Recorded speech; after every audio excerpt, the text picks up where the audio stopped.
If you leave STP totally alone, a single switch is going to be the root bridge for every single VLAN in our network. And we know that, we've seen that in action. But on a smaller network, that really might not be so bad. I'm sure you remember earlier when I mentioned I've had students say, well, we don't use VLANs, and they're actually using them. They just don't know they're using them. Well, they don't know that a single switch is the root bridge for all their VLANs. And again, in a smaller network, that might not matter. But a lot of networks aren't that small. So the thing is, we don't necessarily want to leave that default root switch selection up to chance, because we know the switch with the lowest MAC address is going to be crowned as the root, assuming all the priorities are left at their defaults. And that's not always going to work for us.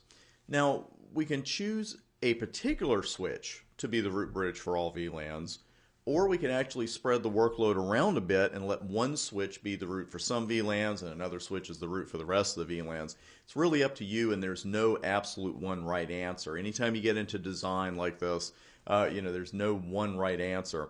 But you're always smart to make sure that, say, an end-of-life switch, a lower-powered switch, is not going to be the workhorse for your entire network. You want to get your most powerful switches generally as your root switches. And again, you can spread it around as much as you like. You can make one powerful switch the root for all your VLANs, or you can spread that around a bit.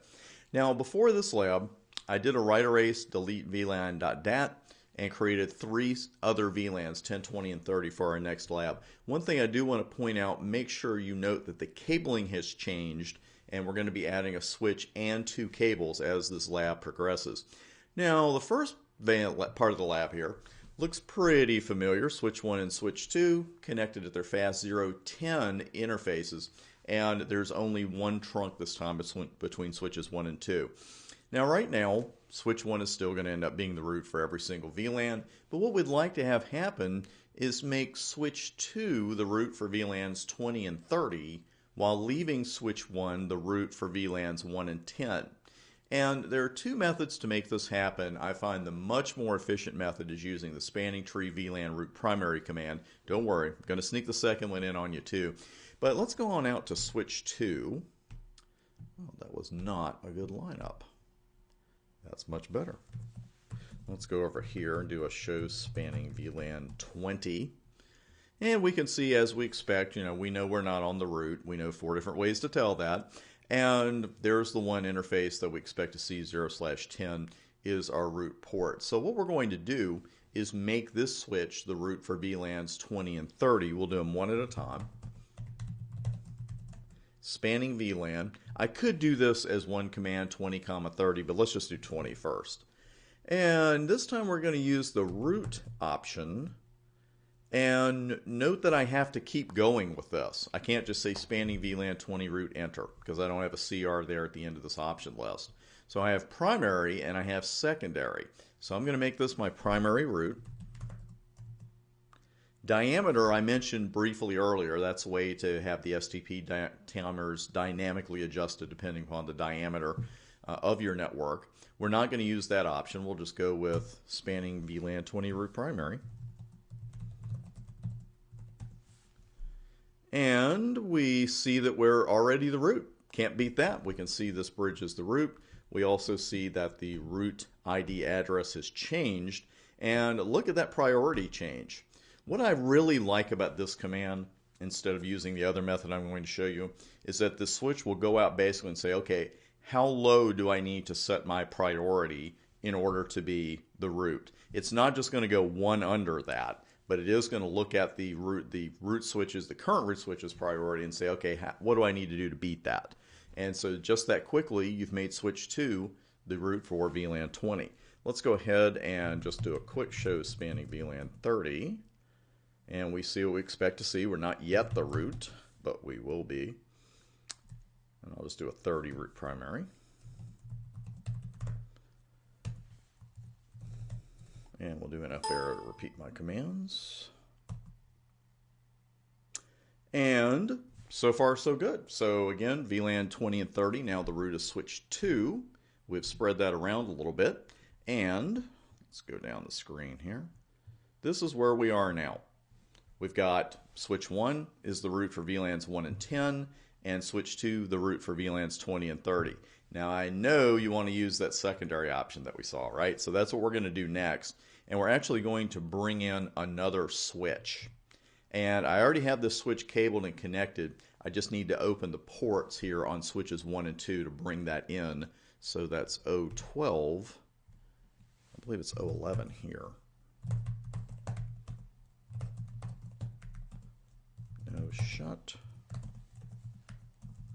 Oops, and it's hard not to go to router 1 when you're doing that. T interface fast O12. No shut.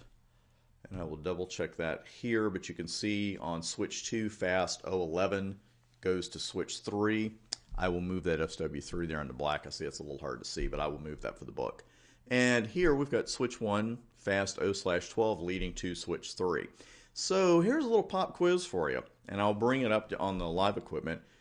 If switch 2 goes down, which one of those devices is going to take over as the root for VLANs 20 and 30? We do a show spanning VLAN 20 here, and you can see those. That's still opening, but it's in learning state, so it'll be open in a moment. So then we could go down to router 3. And we see the info there. So we know the priorities are at the default between switches 1 and 3. There's our line protocol for interface VLAN 1 coming up, so we're all set. So with these two MAC addresses, switch 1's being 0017 9466 F780, and switch 3's being 001C 0FBF 2F00, who becomes the root if switch 2 disappears? That one's pretty quick. That one's pretty quick to figure out because they both have the default priority, so it comes down to the MAC address, and switch 1's MAC address is definitely lower than that of switch 3's. Switch 1's address begins with 000, switch 3's begins with 001, so nothing after that really matters. So what I'm going to do then is go ahead and just reload switch 2. And when that one goes away, what's going to happen between switches 1 and 3? Let's check it out on show spanning VLAN 20. And you can see that in switch 2's absence, switch 1 has already become the root. It's just that fast. And we'll go ahead and check switch 3. But we know that if this is also the root for VLAN 20, something's gone terribly wrong. And you can see that it now recognizes, switch 3 does, recognizes switch 1 as the root. So right now, with switch 2 gone for whatever reason, switch 1 is now the root for VLANs 20 and 30. So once switch 2 comes back online, it's going to take that role back over. So what if I wanted, though, for switch 3 to take over as the root for VLAN 20 when switch 2 is unavailable? You know, can I do that? Sure I can. We know we can do it with a secondary command, but we want to prove it. So what I'm going to do right now is pause the video while switch 2 continues to boot, and once it does, I'll pick it right back up and we'll pick it up right here. Alright, after many tests, as you can see, I'll just show you this just real quick. This is what happened when I restarted switch 2. And I could have just shut the ports down that were leading to 1 and 3, but I wanted to do it this way. And let's see, then you get your restricted rights legend. It's going to tell you how to reach tech support, and then all the tests begin, of course. And we see all those. There's your warning about cryptographic features. Don't mess around. Then it's going to start giving you some information about your switch and the ports and the image, and then all kinds of other stuff while things get loaded. And here, I'll go ahead and run it again. But when the switch came back up, it's switch 2, it's already taken back over as the root. So that is not a permanent deal. We know that the root bridge elections are really always going on. A decision is made, but every 2 seconds those config BDUs are getting sent and then flooded throughout the network. So the root bridge has to keep proving that it's the root bridge. So now at this point, what we'd like to do is have switch 3. Let's see, that's what I want right there. When switch 2 is gone again, I want switch 1 to once again become the root for VLAN 10, but then I want switch 3 to be the root for VLAN 20. So what I need to do there is use my secondary command. And I'm going to go down to switch 3 to do that. 20. We're going to use root again. And this time we're going to use secondary, and the diameter option, we're just going to leave that alone. So let's take a look at the effect, and you can see that it has really adjusted the priority all the way down to 28,692. Note that that's not good enough to become the root, and we didn't want it to be since we want this to be the secondary. So our root ID priority is still 24,596. We know that's switch 2. And the bridge ID, the priority of the local device, is 28,692. So what we will do then, we're going to reload that switch again. I think it's fun because you just don't do a whole lot of this at work. At least I hope not. So now that that switch is gone, we're going to get some information about some interfaces going down. You can see this is switch 1, and for VLAN 10, this bridge is indeed the root. That's what we wanted. But what we didn't want is for it to become the root of VLAN 20 again. Let's see what happens with that forward.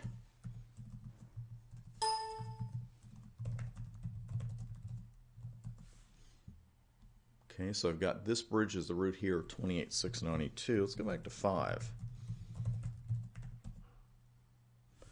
And now it's gone. It took a few seconds there. It was still registering that as the root, but you can see now with VLAN 20, the way we wanted it, that the root information is about switch 3. The bridge information is about switch 1. Took a few seconds there. We get so used to it being instantaneous that we get a little spoiled. So let's again go back to switch 3.